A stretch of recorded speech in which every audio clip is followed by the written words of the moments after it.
France 24 et RFI présentent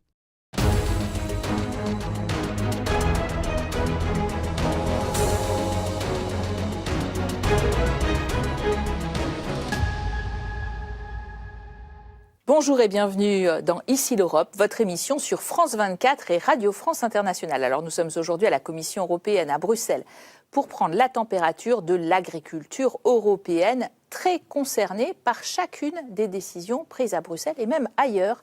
Les agriculteurs sont régulièrement dans les rues pour défendre leur modèle et leurs revenus. Et nous en parlons aujourd'hui avec Christophe Hansen, qui est le commissaire européen en charge de l'agriculture, justement. Bonjour, monsieur Hansen. Bonjour, madame. Je rappelle que vous êtes un luxembourgeois. Vous avez été député européen pour le Parti populaire européen, qui est à droite de l'hémicycle. Donc, alors, les tensions au Proche-Orient, un véritable choc pétrolier et gazier en Europe, les Européens très pénalisés côté pouvoir d'achat, les agriculteurs qui utilisent évidemment pour leur production pétrole et gaz et dont les revenus ont diminué en particulier.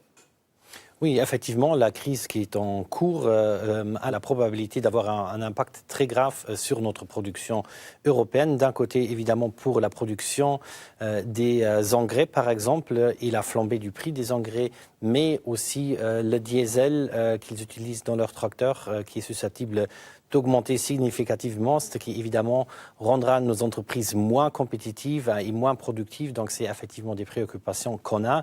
Évidemment, on a aussi les flux commerciaux parce qu'on exporte beaucoup de nos biens agricoles aussi vers ces pays qui sont en guerre actuellement. Donc l'impact à prévoir n'est pas sous-estimé.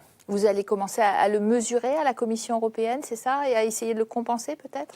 On suit de très proche les marchés, évidemment. On a aussi pour la question des engrais, effectivement, on est déjà dans une situation inacceptable et très inconfortable pour nos agriculteurs. Les engrais ont augmenté de 60% depuis 2020, ce qui évidemment les grandes cultures les met dans une position depuis 3 ans en France qui ne sont plus, qui sont dans le rouge, qui mettent en gros de l'argent pour pouvoir produire.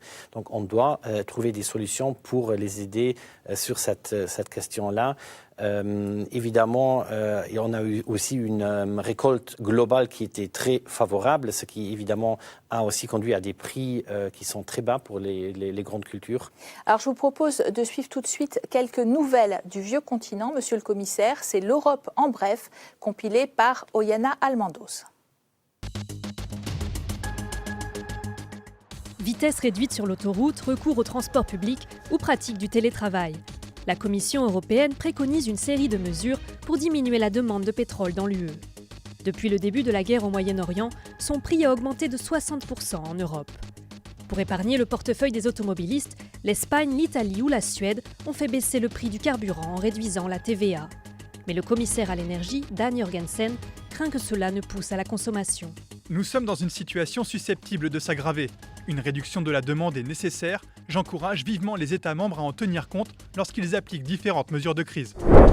Les Hongrois espionnent-ils les Européens pour le compte des Russes ? Des médias ont publié des conversations téléphoniques dans lesquelles le ministre des Affaires étrangères hongrois déclare à son homologue russe être à son service. Des informations stratégiques discutées entre les 27 à Bruxelles sont ainsi arrivées aux oreilles de Moscou. Comme ligne de défense, le gouvernement nationaliste pro-russe de Viktor Orban dénonce une ingérence étrangère à travers ses fuites. Et ce, avant les élections législatives du 12 avril, où Viktor Orban est à la peine dans les sondages. Dehors les drapeaux européens à la mairie. Place au drapeau français. C'est le message posté sur X par Christophe Barthès, le nouveau maire de Carcassonne. Comme plusieurs autres élus du Rassemblement national, il a retiré les drapeaux européens de la façade de sa mairie au nom du souverainisme. Le ministre français chargé de l'Europe a qualifié ce geste de populiste. Selon la loi, la présence du drapeau de l'UE n'est pas obligatoire, à l'exception de la Journée de l'Europe, le 9 mai. En janvier, plusieurs mairies avaient déjà décroché le drapeau européen pour dénoncer le traité de libre-échange entre l'UE et le Mercosur.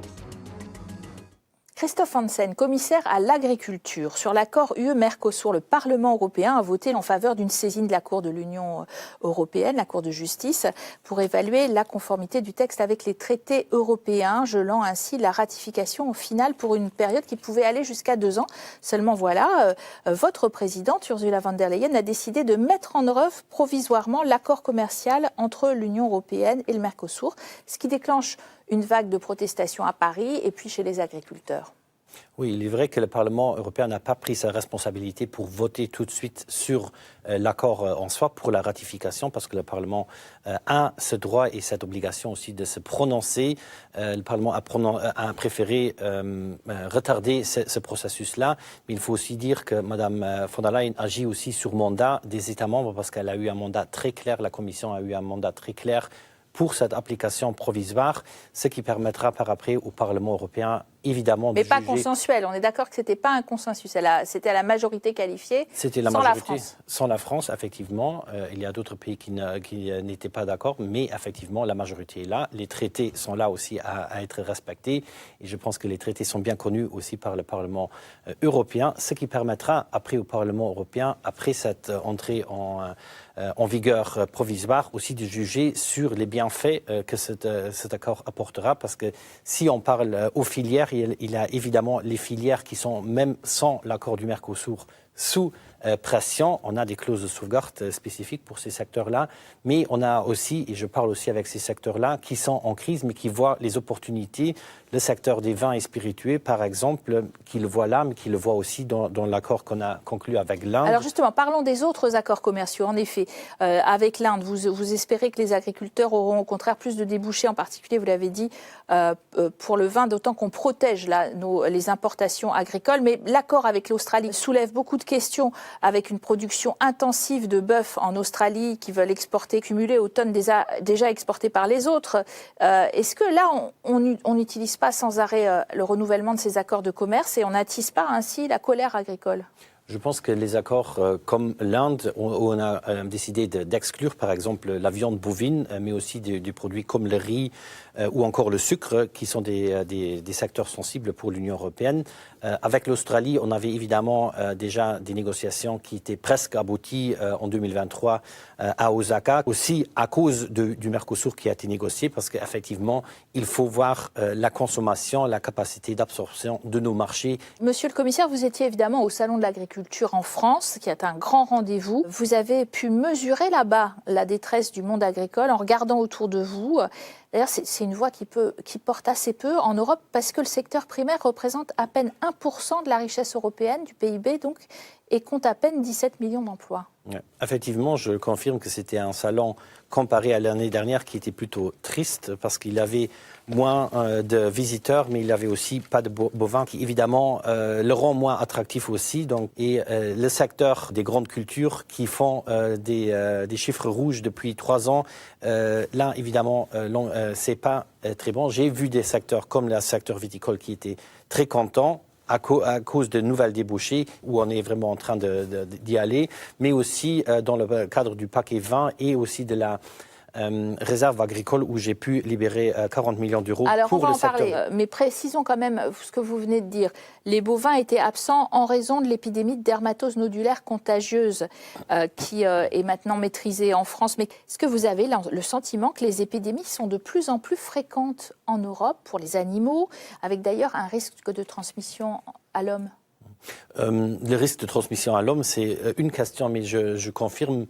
J'ai en tout cas la perception qu'on a énormément de maladies animales à travers toute l'Union européenne. On a la fièvre afteuse, on a la dermatose, la peste porcine africaine, la grippe aviaire. Et quand je parle aux vétérinaires qui sont plus experts que moi, ils me disent qu'ils n'ont pas connaissance qu'on avait une telle fréquence et intensité de maladies animales. Je pense que si on veut vraiment être aussi... Ça, c'est pas la mondialisation, justement ? C'est pas la mondialisation, parce que justement, c'est pas les animaux vivants, on les importe pas de n'importe où dans le monde. C'est plutôt nous qui les exportons.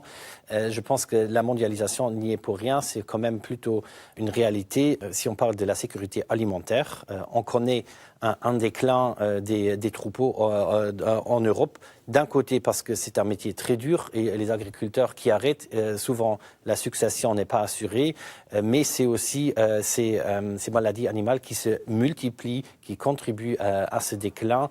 Et je pense que la sécurité sanitaire, on doit vraiment la relever à un niveau supérieur. Et c'est le bien-être animal aussi. Alors la sécurité sanitaire, c'est la place pour les animaux, etc. Ça va dans le sens... Tout à fait. Et on on doit aussi se poser des questions, par exemple, sur les chaînes de valeur plus courtes, parce qu'on a de moins en moins d'abattoirs. Par exemple, je vois dans certains États membres, c'est encore possible d'avoir des abattoirs mobiles, respectivement des abattoirs à taille réduite. Si effectivement on transporte moins les animaux vivants, le risque est minimisé déjà. Donc on doit aussi penser dans ces directions-là, qui d'ailleurs aussi aura pour effet qu'il y aura moins d'intermédiaires et éventuellement un meilleur prix pour le producteur.